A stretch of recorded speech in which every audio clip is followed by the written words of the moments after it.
গরুর ছাডি মাংস পা এগুলো আমার মা রেখে দিয়েছিল হালিম খাওয়ার জন্য। আজকে হালিম রান্না করব, তাই এগুলো ফ্রিজ থেকে বের করে নামিয়ে রেখেছিলাম। আমার মা এগুলো সুন্দর করে পরিষ্কার করে ধুয়ে রেখেছিল, তারপরও আমি কয়েকবার ধুয়ে নিচ্ছি। গরুর পায়াগুলো অনেকক্ষণ সময় নিয়ে সিদ্ধ করার পরে শিলপাটার যে পুঁতা আছে সেই পুঁতা দিয়ে বাড়ি দিলে পায়ার উপরের খুলসটা সুন্দর মতো খুলে যায়। সবগুলো দিয়ে হালিম রান্না করে ফেলতে বলেছে। আমি বললাম ছাডি মাংসগুলো দিয়ে হালিম রান্না করি আর গরুর পায়াগুলো রেখে দাও, পরে নেহারি রান্না করা যায়। হালিম রান্না করার জন্য প্যাকেটের যে রেডিমেড হালিম মিক্স আছে ওগুলো কিনে এনেছি। ভিতরে দুইটা প্যাকেট থাকে, একটা হচ্ছে হালিমের যে শুকনা উপকরণগুলো ওইগুলো, আরেকটা হচ্ছে হালিমের মশলা। সবগুলো হালিম একটা বড় বাটিতে ঢেলে নিয়ে তারপর ফুটন্ত গরম পানি অল্প একটু দিয়ে হালিমগুলো ভালো মতো মিশিয়ে নিই। গরম পানি পুরোটা হালিমের উপরে একবারে ঢেলে দিলে হালিমগুলো দলা দলা হয়ে যায়। অল্প অল্প করে পানি ঢেলে আস্তে আস্তে নেড়ে চেড়ে মিশিয়ে নিলে হালিমগুলো আর দলা দলা হয় না, সুন্দরভাবে মিশে যায়। আমি আমার আন্দাজ মতো গরম পানি দিয়েছি।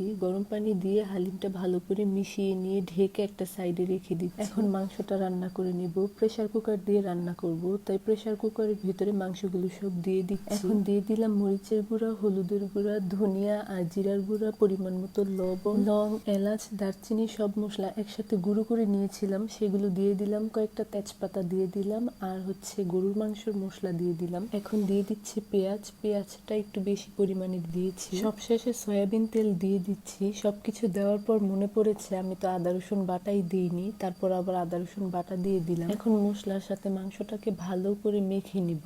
সবকিছু একসাথে ভালো করে মিশিয়ে নেওয়ার পর পানি দিয়ে দিচ্ছি। এখন কুকারের ঢাকনাটা ভালো মতো লাগিয়ে চুলার উপরে বসায় দিব। প্রেসার কুকারে দিয়েছি কারণ প্রেসার কুকারে গরুর মাংস রান্না করলে গরুর মাংস তাড়াতাড়ি সিদ্ধ হয়ে যায়। এমনিতে তো অনেকক্ষণ জাল করে তারপর সিদ্ধ করতে হয়, প্রেসার কুকারে দেওয়াতে তাড়াতাড়ি হয়ে গেছে। এখন হালিমটা রান্না করে নিব। চুলায় বড় একটা পাতিল বসিয়ে সয়াবিন তেল দিয়ে দিলাম, তারপর বেশি করে পেঁয়াজ দিয়ে দিচ্ছি। পেঁয়াজগুলো লাল লাল করে ভেজে নেওয়ার পর অর্ধেকটা পেঁয়াজ এখান থেকে আমি তুলে রাখছি। আগে থেকে যে হালিমটা গরম পানি দিয়ে গুলিয়ে রেখেছিলাম সেই হালিমগুলো এখন দিয়ে দিলাম। হালিমের বাটিটা ধুয়ে পানি দিয়ে দিলাম। আরেকটা যে প্যাকেট ছিল হালিমের মশলার, সেখান থেকে অল্প একটু মশলা দিয়ে দিচ্ছি। মশলাটা দিয়ে ভালো মতো মিশিয়ে নিচ্ছি। হালিমগুলো বলক আসার পর রান্না করে রাখা ছাডি মাংসগুলো দিয়ে দিচ্ছি। মাংসটা রান্না করার পর এত সুন্দর গ্রান আসতেছিল, গ্রানে রান্নাঘর পুরো ভরে গেছে। আস্তে আস্তে করে পুরো মাংসটা ঢেলে দিলাম। এখন নেড়ে চেড়ে হালিম আর মাংসটা ভালো মতো মিশিয়ে জাল করে নিব। মাংস দেওয়ার পর হালিমের মধ্যে আমি আর পানি দিইনি, মাংসের মধ্যে যে জল ছিল সেগুলো দিয়ে হয়ে যাবে।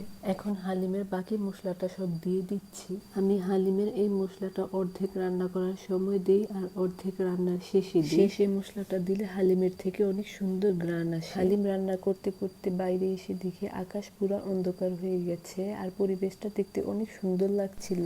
আমাদের বাড়ির চারপাশে ভুট্টা ক্ষেত আর ধান ক্ষেত দেখতে অনেক সুন্দর লাগে। যখন আকাশ পুরো অন্ধকার করে তখন আরো বেশি সুন্দর হয়ে যায়। প্রথমে বাতাস ছেড়েছিল, পরে বাতাস বন্ধ হয়ে আস্তে আস্তে আকাশ অন্ধকার হয়ে গেছে, মনে হয় বৃষ্টি আসবে। এদিকে হালিমও রান্না করা শেষ। হালিমের কালারটা কত সুন্দর হয়েছে। পেঁয়াজ ভাজার সময় যে অর্ধেকটা পেঁয়াজ তুলে রেখেছিলাম সেই পেঁয়াজগুলো এখন হালিমের উপর দিয়ে দিলাম। সাথে শসা কেটে রেখেছিলাম, শসা দিয়ে দিলাম। শসা দিয়ে হালিম খেতে আমার কাছে অনেক মজা লাগে। আর লেবু ছাড়া তো চলেই না, সব শেষে লেবু চিপে দিয়ে দিলাম। হালিমটা অনেক মজা হয়েছে, হালকা ঝাল ঝাল লাগছিল, অনেক মজা লাগছিল।